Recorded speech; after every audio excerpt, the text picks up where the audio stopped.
لله رب العالمين والصلاة والسلام على سيد المرسلين وعلى آله وصحبه أجمعين.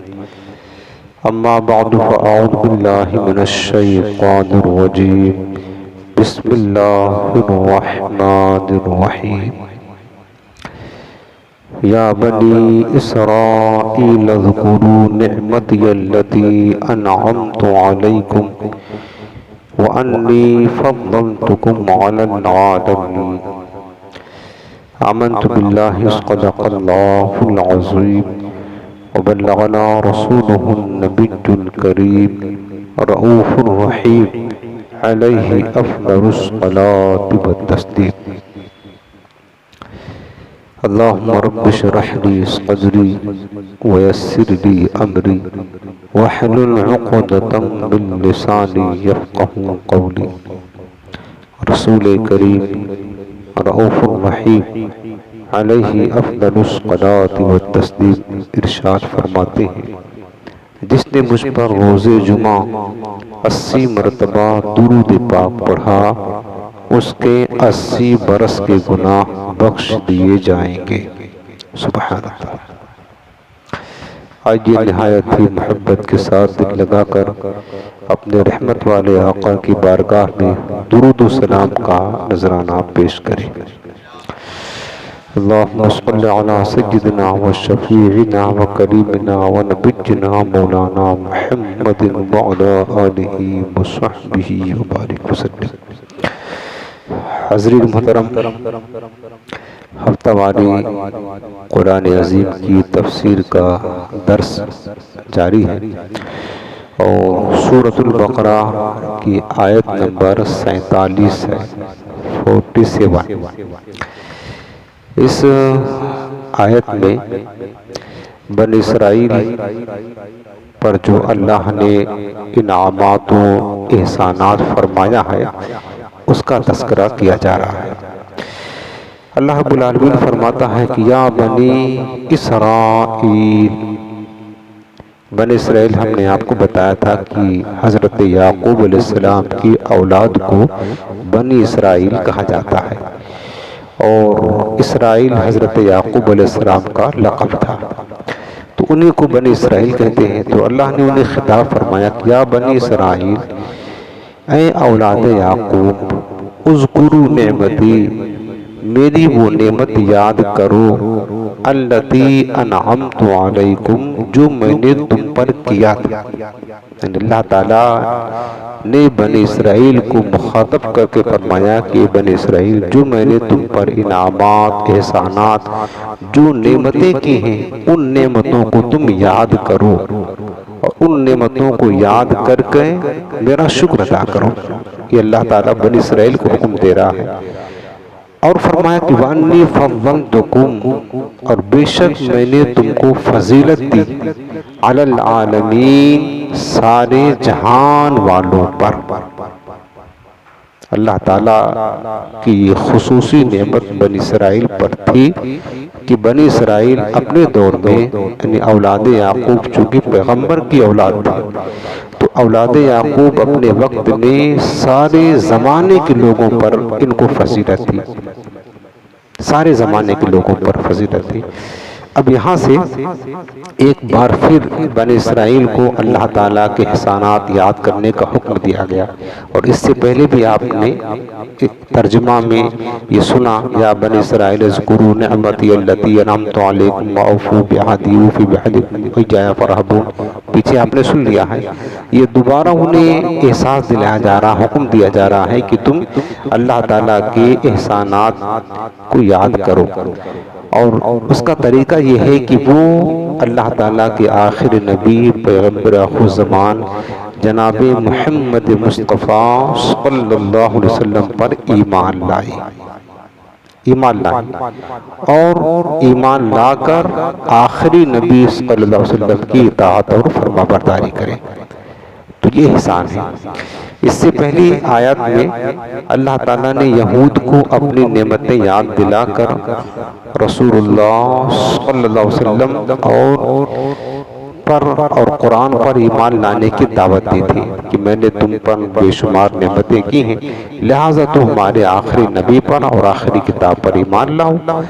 چونکہ یہ خطاب جو ہو رہا ہے قرآن کے ذریعہ سے، اس وقت جو حضور السلام کے دور میں یہودی تھے، اہل کتاب تھے، بنی اسرائیل تھے، ان سے خطاب کیا جا رہا ہے، ان سے خطاب کیا جا رہا ہے کہ تمہارے باپ دادا پر اللہ نے بہت ساری نعمتیں کی، احسانات کیے، تو تمہارے لیے ضروری ہے کہ تم ہمارے آخری نبی پر ایمان لاؤ اور آخری کتاب قرآن پر ایمان لاؤ۔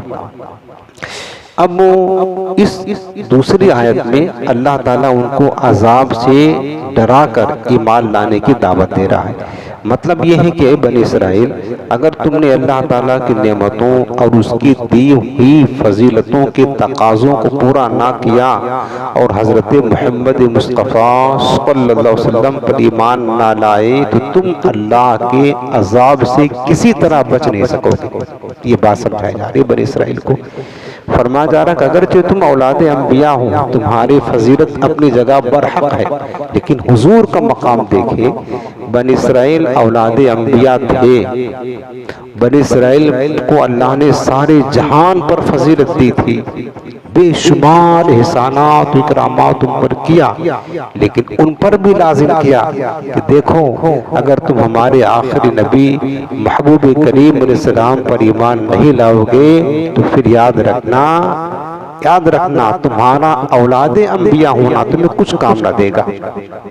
اگر تم اپنی نسبت کو بچا کر رکھنا چاہتے ہو، اللہ کے عذاب سے بچنا چاہتے ہو، میرے نبی کریم علیہ السلام پر ایمان لے آؤ۔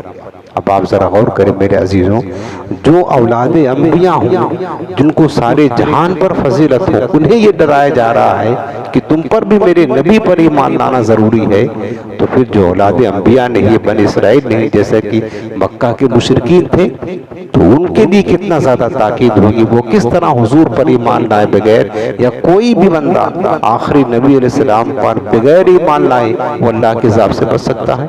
جب اولاد انبیاء نہیں بچ سکتے ہیں بنی اسرائیل، تو کوئی بھی حضور پر ایمان لائے بغیر اللہ کے عذاب سے بچ نہیں سکتا۔ سمجھ رہے ہیں؟ اس کے بعد جو اللہ پاک نے فرمایا کہ وَأَنِّي فَضَّلْتُكُمْ عَلَى الْعَالَمِينَ، فرمایا کہ بنی اسرائیل میں نے تو تم کو سارے جہان پر فضیلت دی ہے۔ اس کا مطلب یہ ہے کہ بنی اسرائیل کو سارے عالم پر فضیلت تھی اس زمانے میں، اپنے زمانے میں، ان کے زمانے میں، لیکن جب حضور نبی کریم السلام کی تشریف آوری ہوئی، سرکار تشریف لائے، تو یہ فضیلت حضور کی امت کی طرف منتقل ہو گئی۔ اب بنی اسرائیل سارے جہان پر افضل نہیں، اب امت مصطفیٰ سارے جہان پر افضل ہے۔ یاد رکھیں، جب تک حضور کی امت نہیں آئی تھی تب تک بنی اسرائیل سارے جہان پر فضیلت رکھتے تھے، اللہ نے دی تھی، لیکن جیسے ہی حضور تشریف لائے، حضور کی امت پیدا ہوئی، اب یہ ساری فضیلتیں سارے جہان پر جو بنی اسرائیل کو تھی وہاں سے منتقل ہو کر کے، ٹرانسفر ہو کر کے امت مصطفیٰ کو مل گئی۔ اب وہ سارے جہان کو جو فضیلت ہے، سارے جہان پر جس امت کو فضیلت ہے وہ امت مصطفیٰ علیہ السلام ہے۔ جیسا کہ قرآن عظیم کی سورہ آل عمران آیت نمبر 110 میں اللہ پاک نے فرمایا ہے کنتم خیر امت اخرجت للناس، اللہ نے فرمایا کہ میرے حبیب کی امت تم سب سے افضل ترین امت ہو۔ یہ فرمایا اللہ نے اپنے حبیب کی امت کو، کیا فرمایا؟ کنتم خیر امت، تم سب سے افضل ترین بہترین امت ہو، اخرجت للناس، جو لوگوں کے لیے ظاہر کی گئی ہو۔ اس آیت کریمہ نے یہ واضح کر دیا کہ اب جو ہے نا ہمیشہ کے لیے ساری امتوں میں جو سب سے افضلیت کا مقام ہے اور سب سے زیادہ افضل جس کا مرتبہ ہے جس امت کا، وہ امت مصطفیٰ صلی اللہ علیہ وسلم ہے۔ اللہ تعالیٰ کا فضل ہے میرے عزیزوں کہ اللہ نے ہم کو بغیر مانگا نہیں کبھی، اپنے محبوب کا افضل ترین امتی بنایا۔ سنیں اللہ کا فضل۔ حضرت موسیٰ علیہ السلام دعا کرتے تھے، موسیٰ علیہ السلام جلیل القدر پیغمبر اللہ کے کلیم ہو کر کہتے تھے اللہم اجعلنی من امت احمد، یہ دعا کرتے تھے۔ جب حضور کی امت کی فضیلت کو سنا حضرت موسیٰ علیہ السلام نے پڑھا تب دعا کر بیٹھے مولا تو مجھے بھی اپنے حبیب آخری نبی کی امت میں پیدا فرما دے. نبی دعا کر رہے ہیں. اس امت کی فضیلت دیکھیں تو ہمیں اپنی قدر پہچاننا چاہیے. لیچڑ میں نہیں گناہوں کی کیچڑ میں پھنس کر کے اپنی آخرت تباہ نہیں کرنا چاہیے. اس امت کا لحاظ کرنا چاہیے کہ اللہ نے ہمیں بغیر مانگے, پیغمبروں نے مانگا پھر بھی اللہ نے یہ شرف نہ دیا ان کو. اللہ کی پیغمبریت کا جو شرف نبوت کا ہے اس سے بڑا تو کوئی مقام ہی نہیں ہے انسانوں میں. لیکن حضور کی امت کی افضلیت کا حال یہ ہے کہ ہم کو بن مانگے اللہ نے اپنے حبیب کا آخری نبی کا آخری امت اللہ نے بنا دی. اس امت کا مقام بھی ہے. اور سنو ایک روایت روح البیان میں ہم نے پڑھا تھا اس امت کے بارے میں اللہ تعالیٰ کا فضل کتنا ہے. اللہ تعالیٰ نے شب معراج اپنے محبوب سے فرمایا کہ میرے حبیب وہی فرمائیے. روح البیان کے حوالے سے لکھا ہے کہ میرے حبیب ہم نے تمہاری امت کو سب سے آخر میں بھیجا ہے. کیوں؟ اس لیے تاکہ ان کو قبروں میں کم رہنا پڑے, زیادہ وقت قبروں میں رہنا نہ پڑے. اب جو حضرت آدم علیہ السلام کے زمانے میں آئے ہیں اٹھنا تو سب کو ایک ساتھ ہی قیامت کے دن وہ پہلے قبر میں گئے. تو حضرت آدم سے لے کر قیامت آنے تک کتنا زمانہ گزرے گا؟ جب تک دنیا قائم ہے تب تک وہ قبر میں رہیں گے. اس کے بعد قیامت آنے کے دن اٹھیں گے اور اتنا لمبا پیریڈ تو ان کو زیادہ قبر میں رہنا ہے اور ہم کو قبر میں کم رہنا پڑے گا. فرمایا کہ میرے حبیب ہم نے تمہاری امت کی عمریں مختصر کی ہیں, تھوڑی عمر دی ہے. کیوں؟ تاکہ ان کو آخرت میں حساب بھی کم دینا پڑے. زیادہ عمر ہوگی, زیادہ وقت گزارے گی تو حساب بھی تو لمبا ہوگا. پچھلی امت کے لوگ 3000 برس گزار دیتے تو 3000 کا حساب و کتاب.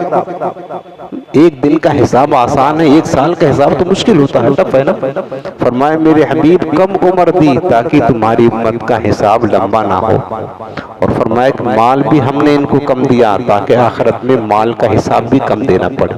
یہ خصوصی اللہ نے شرف فرمایا, پیدا فرمایا اپنے حبیب علیہ السلام کی امت کو. اور یہ بھی یاد رکھ لیں کہ دیکھیں پچھلے جو امت انبیاء کرام گزرے ان کی امتیں گزری, حضرت موسیٰ علیہ السلام, عیسیٰ علیہ السلام, نوح علیہ السلام. ان امتوں نے جو کارنامہ کیا نا, اچھائی یا برائی کی, جو انہوں نے نافرمانیاں کیا, جو ان پر عذاب آیا, اللہ نے اس کا ذکر قرآن میں فرما دیا. اور یہ سب کچھ ہم لوگوں کے لیے یعنی امت مصطفیٰ کے لیے ظاہر فرما دیا. ہم قرآن پڑھتے ہیں پتہ چل جاتا ہے کہ بنی اسرائیل میں داؤد علیہ السلام کی امت نے کس طرح رب کی نافرمانی کی, ان پر کیسا عذاب آیا. نوح علیہ السلام کی امت نے کیسے نافرمانی کی عذاب آیا. ہمیں سب خبر ہو جاتی ہے چونکہ اللہ نے ہمیں بتا دیا. لیکن آپ دیکھیں کہ اللہ نے اس امت کو آخر میں بھیجا کہ اس کے بعد کوئی امت نہیں. اگر اس کی کوئی گناہ بھی ہو, کوئی غلطی بھی ہو, کوئی برائی بھی ہو تو کسی پر ظاہر نہیں ہونے دیا اللہ نے. ساری امتوں کے راز ہم سے فاش کر دیے, ہمارے راز کو اللہ نے سب سے چھپا کر کے رکھا, کسی پر ظاہر نہیں ہونے دیتا. آج ہم گناہ کرتے ہیں راتوں کی تنہائیوں میں, اگر کوئی نہیں دیکھتا ہے تو لوگوں کی نظروں میں معزز رہتے ہیں ہم, حالانکہ ہم گناہگار ہوتے ہیں. آج بنتا ہوں معزز جو کھلے حشر میں آئے, آہ رسوائی کی آفت میں پھنسوں گا یا رب. آج اپنے آپ کو ہم اچھا سمجھتے ہیں, نیک ہیں, پرہیزگار ہیں, معزز ہیں, اچھے ہیں, وہ تو حشر میں پتہ چلے گا. ہم گناہ تنہائی میں کرتے ہیں, کسی کو پتہ نہیں, اور اللہ تعالیٰ ہمارے گناہوں پر پردے ڈال رہا ہے. اولادیں گناہ کرتی, ماں باپ کو بھی خبر نہیں ہوتی نا, ہمارے دوست کو بھی پتہ نہیں ہوتا. اللہ نے پردے ڈال کے رکھا ہے, کسی کو نہیں پتا ہے. کہیں بے عزتی نہ ہو جائے, کہیں راز کھل جائے تو لوگ نفرت نہ کرے. اللہ نے پردہ ڈال دیا ہے, عیب چھپا رکھا ہے. پچھلی امتوں میں کیا ہوتا پتا تھا؟ پچھلی امت میں یہ ہوتا تھا کہ بندہ اگر رات میں گناہ کرتا تو صبح فرشتہ اس کے دروازے پر لکھ جاتا تھا کہ آج رات اس نے چوری کی ہے, آج رات اس نے زنا کیا ہے. بعض اوقات اس کی پیشانی پہ لکھ دیا جاتا تھا کہ اس بندے نے فلاں وقت میں چوری کی ہے, زنا کیا, جھوٹ بولا, گناہ کیا, نافرمانی کی. اب جب لوگوں کے سامنے آتا تو سب کے سامنے اس کا راز فاش ہو جاتا, رسوائی ہوتی, ذلت ہوتی کہ اس بندہ نے چوری کی, زنا کیا, شراب پیا, گناہ کیا. لیکن اللہ تعالیٰ نے ہمارے راز کو آخرت میں دیکھا جائے گا۔ دنیا میں کم سے کم اللہ نے اپنے حبیب کی امت کو اعزاز دیا، عزت دیا کہ عزت کی زندگی یہاں تو گزار لو، کسی کے سامنے تمہارے راز کو فاش نہیں کیا ہے، تاکہ یہاں ذلت کی زندگی۔ تو امید ہے رب کی بارگاہ سے اگر اللہ نے یہاں عزت کی لاز رکھی ہے، انشاءاللہ وہاں پر بھی ہماری عزت کی لاز ضرور رکھے گا، ضرور رکھے گا، وہاں پر بھی اللہ تعالیٰ ضرور ہماری عزت کی لاز رکھے گا اور ہمارے عیبوں پر پردے ضرور ڈالے گا۔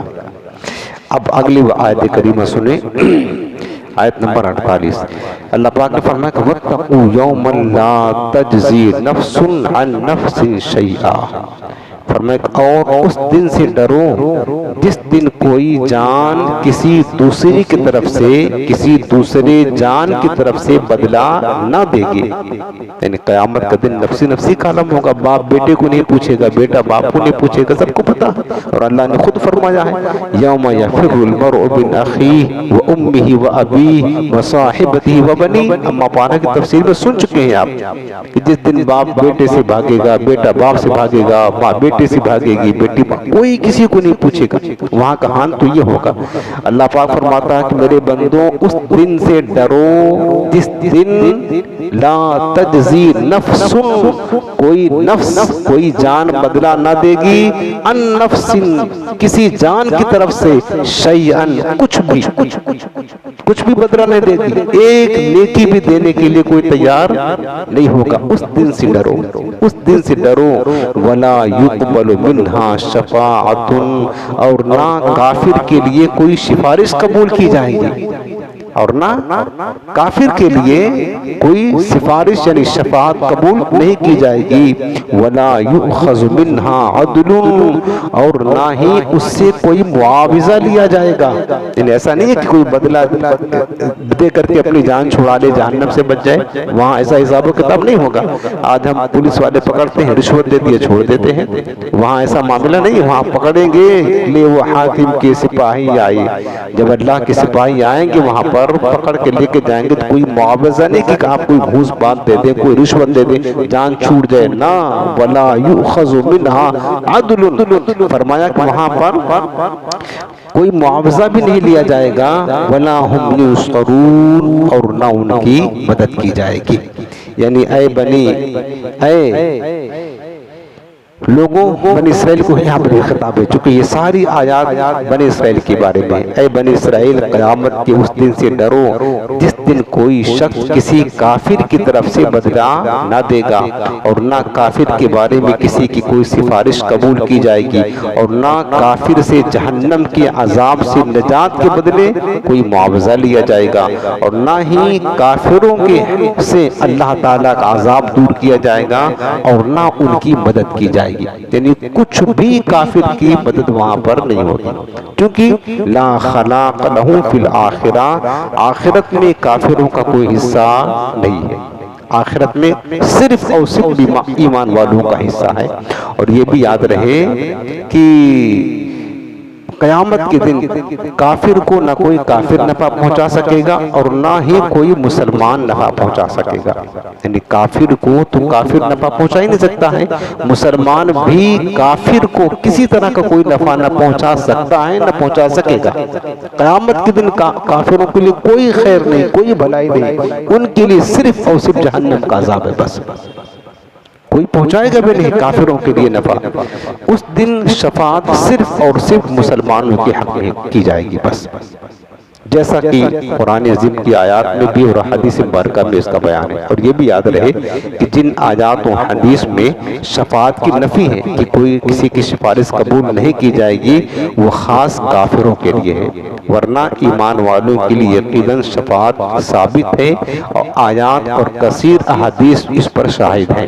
ایمان والوں کے لیے قیامت کے دن شفاعت ہوگی، قرآن عظیم کی آیت کریمہ بھی ثابت ہے اور حدیث مبارکہ بھی ثابت ہے، جسے کہ آپ سورہ آیت الکرسی میں پڑھتے ہیں من ذا الذی یشفع عندہ الا باذنہ، کون ہے جو اس کے بارگاہ میں سفارش کرے الا باذنہ، ہاں اس کی اجازت سے سفارش کر سکتا ہے، بس اس کی اجازت سے سفارش ہوگی، یہاں تک کہ ہمارے پیارے آقا علیہ السلام باب شفاعت کھولیں گے، شفاعت کا دروازہ، پھر انبیاء بھی اپنی امت کی سفارش کریں گے، پھر حضور السلام کی امت کے جو علماء ہوں گے، نیک لوگ ہوں گے، حاجی ہوں گے، یہ سب سفارش کریں گے، اور حتیٰ کہ نابالغ بچے مسلمانوں کے جو حالت نابالغی میں فوت ہو جاتے ہیں وہ بھی اپنے ماں باپ کی قیامت کے دن سفارش کروا کر کے جنت میں لے کر کے جائیں گے۔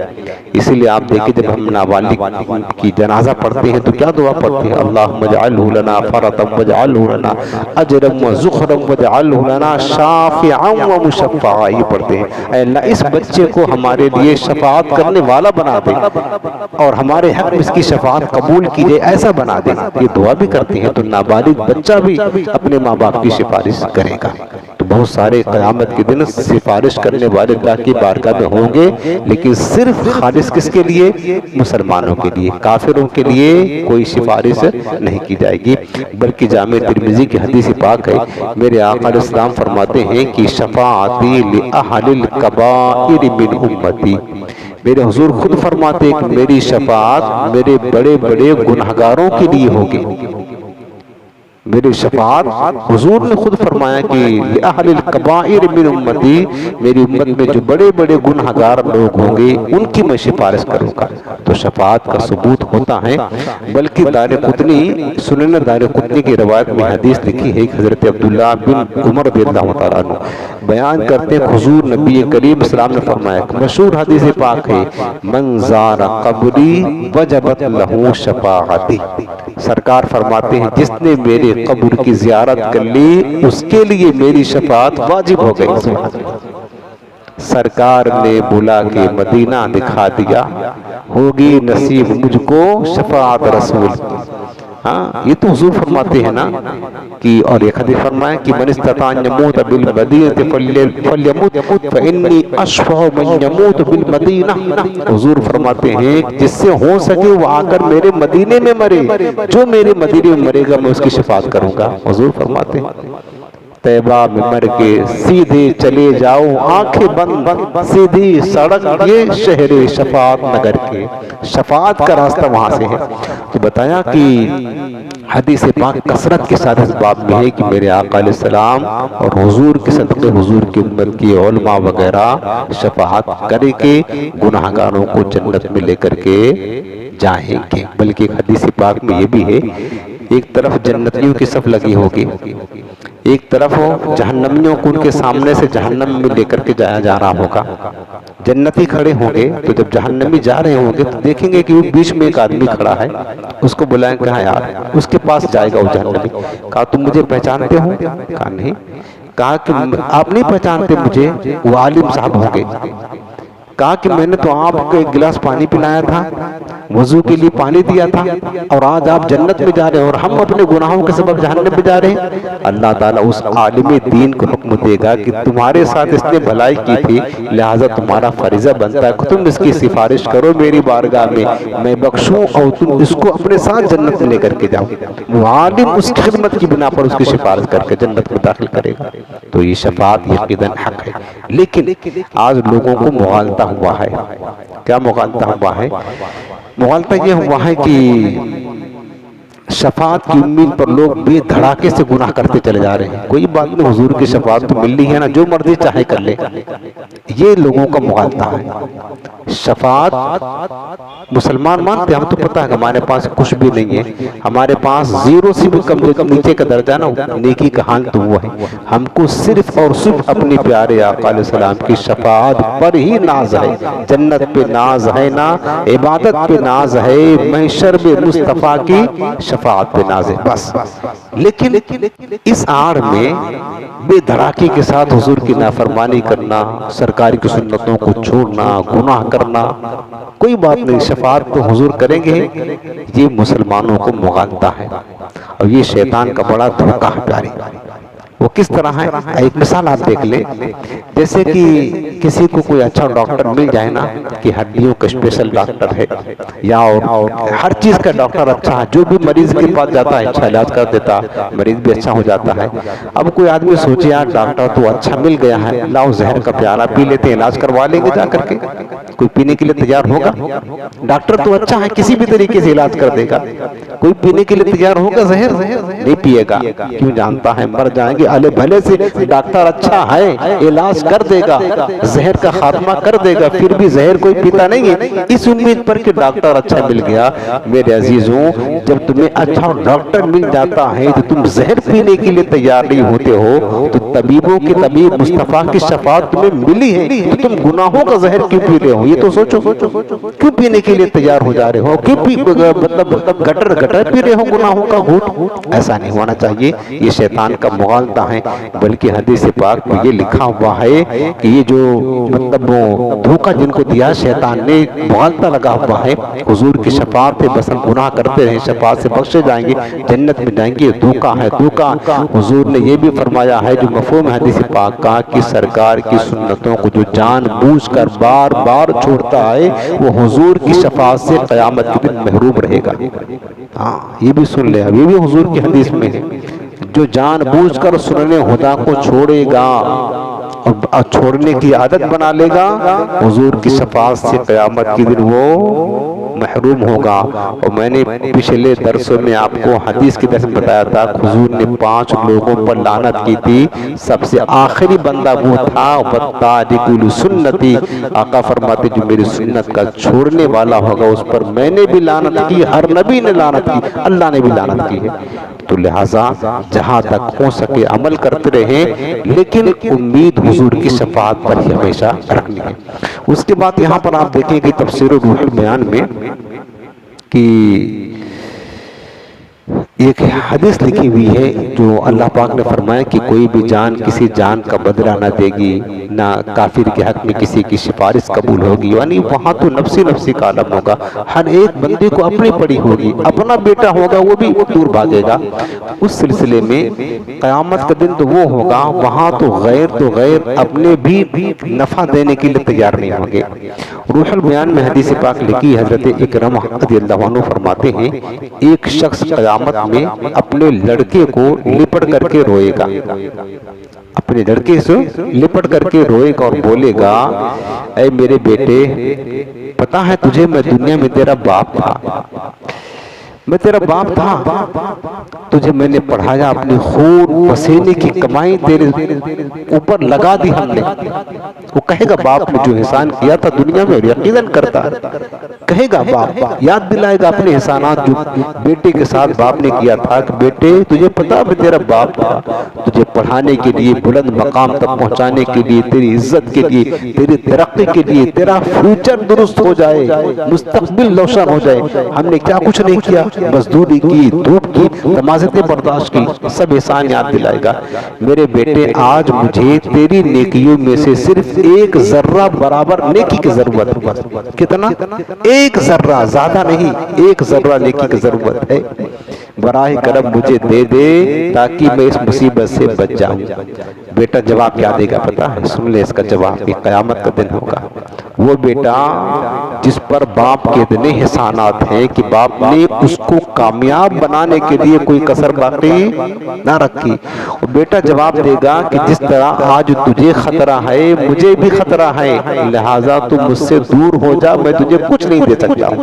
یہ بیٹا کہے گا، یہ بیٹا کہے گا۔ اور کون سا بیٹا کہے گا پتا ہے؟ یہ وہ بیٹا کہے گا جس کے پیچھے آج ہم لاکھوں لاکھ روپے پانی کی طرح جھونک دیتے ہیں کہ ہمارے بیٹے کا مستقبل روشن ہو جائے، جس کو ہم گھٹے میں دنیا کی محبت، مال کی محبت، دنیا کی ڈگریاں حاصل کرنے کے لیے پلا دیتے ہیں، گھوٹ گھوٹ پلاتے ہیں، مال کی محبت، دنیا کی محبت، دنیا کی ڈگریاں، دنیا کا منصب، آخرت کے لیے نہیں، صرف دنیا سنوارنے کے لیے ہم جس کے پیچھے اپنی ساری زندگی کی کمائی پوری جھونک دیتے ہیں، یہ بیٹا قیامت کے دن جواب دے گا کہ آج تو مجھے بھی خطرہ ہے، مجھ سے دور ہو جا، میں تجھے کوئی نیکی نہیں دے سکتا ہوں۔ یہ وہ بیٹا کہے گا جس کے پیچھے ہم اپنی ساری کمائی جھونک دے رہے ہیں، وہ بیٹا قیامت کے دن یہ جواب دے گا اپنے باپ کو۔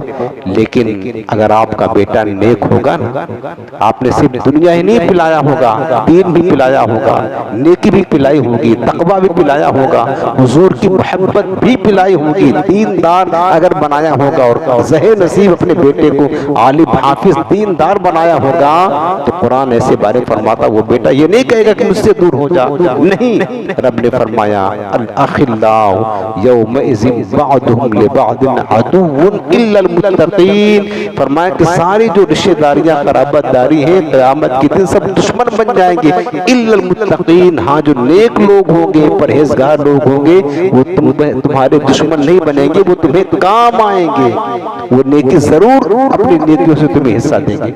اگر آپ کا بیٹا دیندار آپ نے بنایا ہے، دین سکھایا ہے، دین پڑھایا ہے، تقوی دیا ہے، پرہیزگار بنایا ہے، تو یہ جواب نہیں دے گا، وہ تو جانے گا کہ میرے باپ کی اہمیت کیا ہے، اس کے پاس نیکیوں کا ذخیرہ ہوگا، وہ اپنے باپ کی سفارش کروا کر کے جنت میں داخل کرائے گا۔ اس کے بعد پھر وہ بندہ اپنی بیوی سے کہے گا اے فلانی، دنیا میں میں تیرا شوہر تھا، تیری خواہشات کے لیے حلال و حرام کی پرواہ کیے بغیر سب پوری کر دیتا تھا، تیرا شوہر تھا۔ وہ عورت بڑی تعریف کرے گی، ہاں تو نے میرے ساتھ بڑا اچھا سلوک کیا تھا۔ وہ کہے گا پھر ایک نیکی دے دے، آج مجھے ضرورت ہے تاکہ میں بچ جاؤں۔ عورت کیا جواب دے گی؟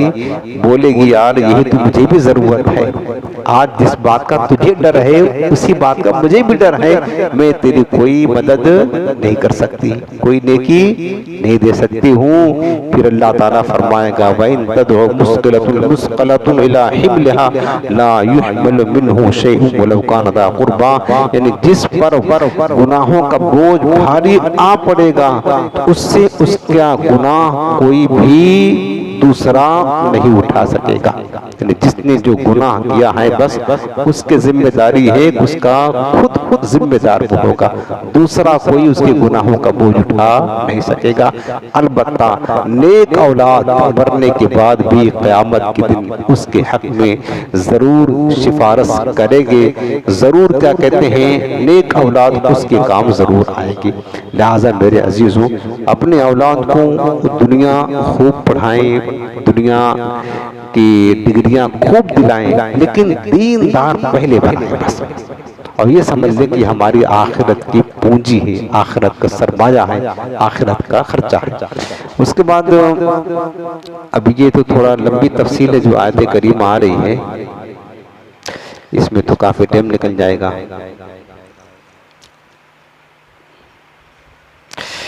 چلیں آئندہ ہفتے اس کا ذکر کریں گے انشاءاللہ تعالی، آج یہیں پر بات ختم کرتے ہیں۔